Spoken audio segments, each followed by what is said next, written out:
Hello students, we are going to start our poem 3, Keeping Quiet. It is written by Pablo Neruda.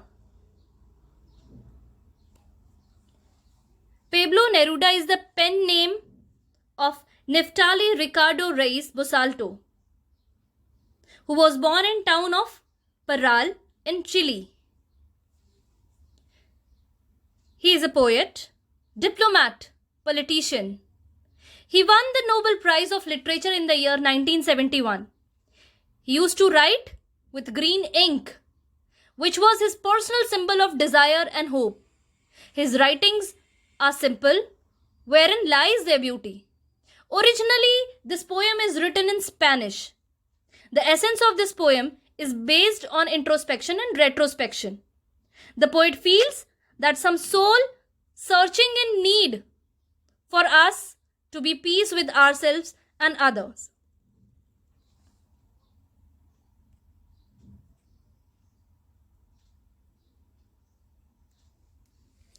The poem Keeping Quiet, written by Pablo Neruda, discusses the need of maintaining peace and silence. He stresses upon being quiet and harmless to the human beings, animals, and environment. He suggests that in order to maintain peace and harmony, it is required to stop and introspect ourselves. This poem is written in free verse. It does not follow any rhyming scheme. So let's see what our first stanza says. Now we will count to 12 and we will all keep still. For once on the face of earth, let's not speak any language. Let's stop for a second and not move our arms so much.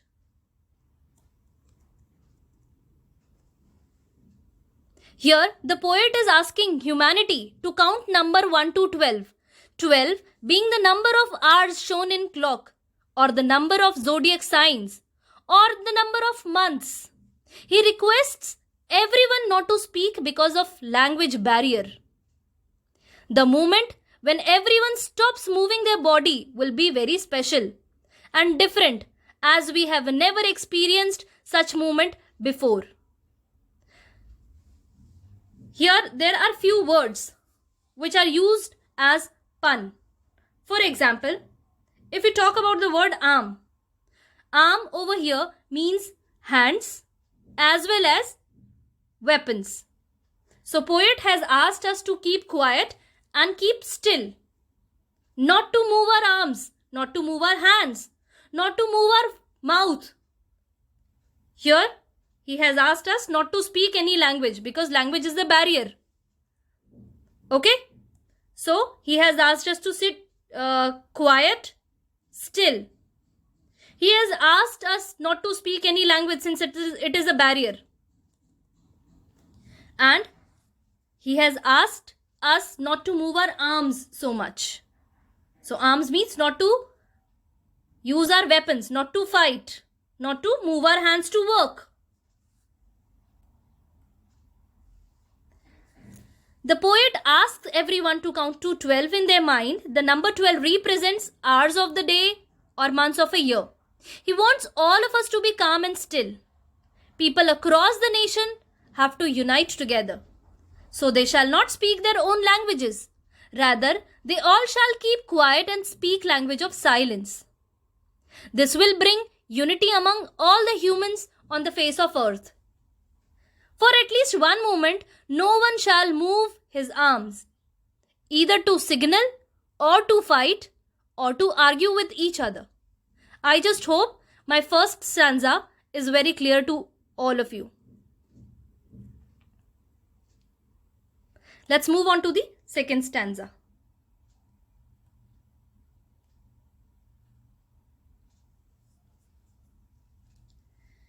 It would be an exotic movement, without rush, without engines. We would all be together in a sudden strangeness. Fishermen in the cold sea would not harm whales, and the man gathering salt would not look at his hurt hands. When everything will come to a standstill, it will be a rare situation. No one will be in rush. There will be no engines running. everyone will be calm and quiet, united with each other in a strange atmosphere.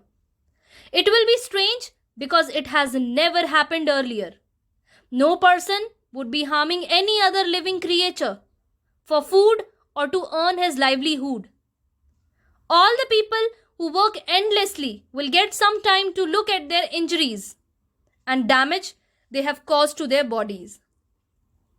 Poet says that it would be a rare situation when there will be no engines working.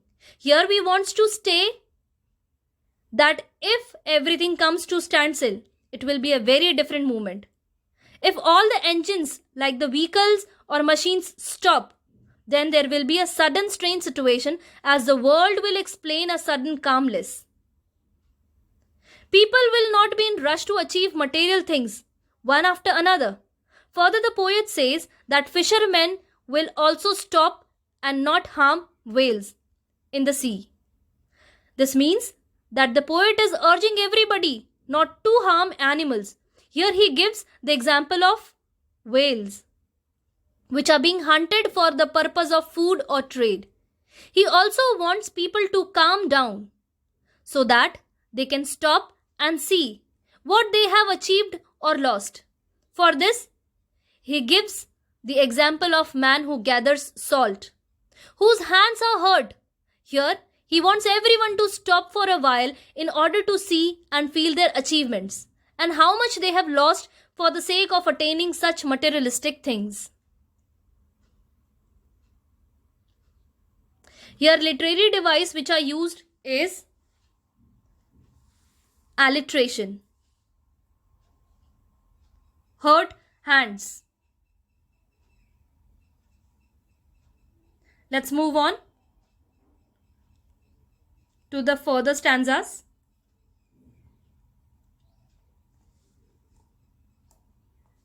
Those who prepare green wars, wars with gas, wars with fire, victory with no survivors, would put on clean clothes and walk about with their brothers in the shade doing nothing.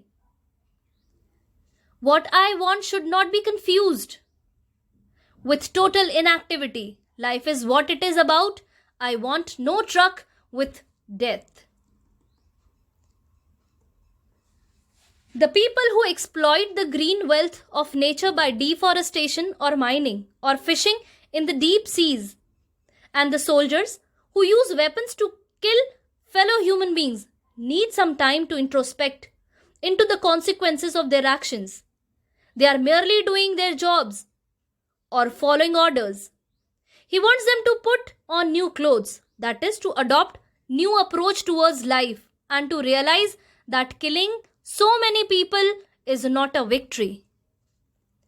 He wants all of us to be united as one. Consider our enemy to be our brother. He is promoting brotherhood, peace and unity.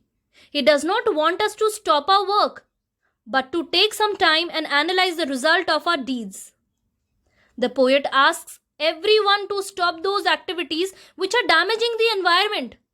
Today, all the human beings are making money by damaging the environment with their activities such as mining, deforestation, letting the chemical waste into rivers, etc. The poet asks us not to do so.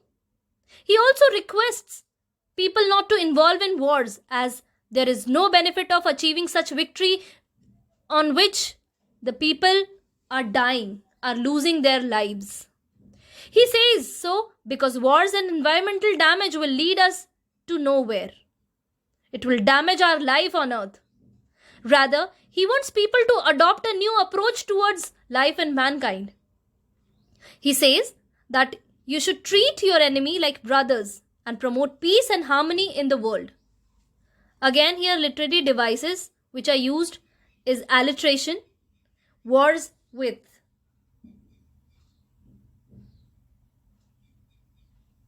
Alliteration.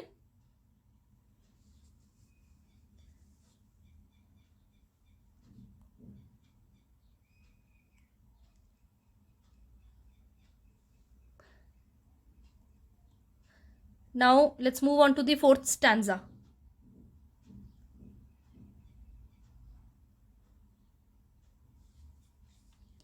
If we were not so single minded about keeping our lives moving, and for once, could perhaps a huge silence might interrupt this sadness of never understanding ourselves and of threatening ourselves with death. All human beings work endlessly with the aim of completing their task. They are driven by the target of survival and the threat of death. So they are in mad rush to accomplish all the works.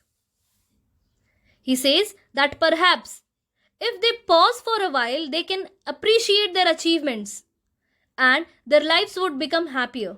He suggests that by keeping quiet, he'll be able to understand the true purpose of life. Now, the poet wants to clarify to his readers that when he asks them to stop from saying or doing anything, he doesn't want them to be non-active person. Non-active is a person who remains idle and does not do anything. Here, he simply means that we should stop and see the consequences of our deeds. The poet doesn't want to see people being killed due to their greed for money and expansion of territories. Further, he says that people are continuously working to achieve their tasks without even thinking about the results. They are in fear of death and therefore want to achieve most of the things before their death. Here he urges them to stop for a life, which he wants to achieve various things one after another. But now the poet says, it is the time to stop and see what has been done by us. This will help us to skip the sadness which has become so prominent in our lives. The sadness of not enjoying what we have achieved and the greed to achieve what next is in the list to be achieved. Let's move on to the fifth stanza and the last stanza. Perhaps the earth can teach us, and when everything seems dead and later proves to be alive, now I'll count up to 12 and you keep quiet and I will go. The poet suggests us to take a teaching from nature. As the earth undergoes changes, in winter everything freezes, become lifeless, but after some time the season changes again and everything comes back to life. Similarly, taking a pause and introspecting into our lives will give it a new meaning. We will be able to understand the purpose of life. It will be like a rebirth of the soul. The poet has conveyed to all the people the purpose of this message, and so he asks them to once again take a pause, count till 12 and walks out the scene, keeping the scene open for all the people on earth to experience this for times to come. So now the poet suggests to the human beings that we should learn a lesson from earth. During the winters, everything freezes and becomes lifeless. But when the season changes and it's the onset of spring season, everything present in the nature, such as trees, birds, rivers, etc., get life. So here, the poet, by giving the example of nature, wants to say that all the human beings should stop and stop try to judge. Instead, they should judge their own deeds. They can try and make their life better with calmness, peace. Finally, he ends up by saying that now he will count up to 12 so that we all may become quiet. Here, quiet means to calm down and to move towards the path of peace and harmony. After saying this, he says, I will go. He says so because he has conveyed his message to the people and wants them to be left alone to think about it and work in the direction of peace. I just hope you have understood the poem. Thank you.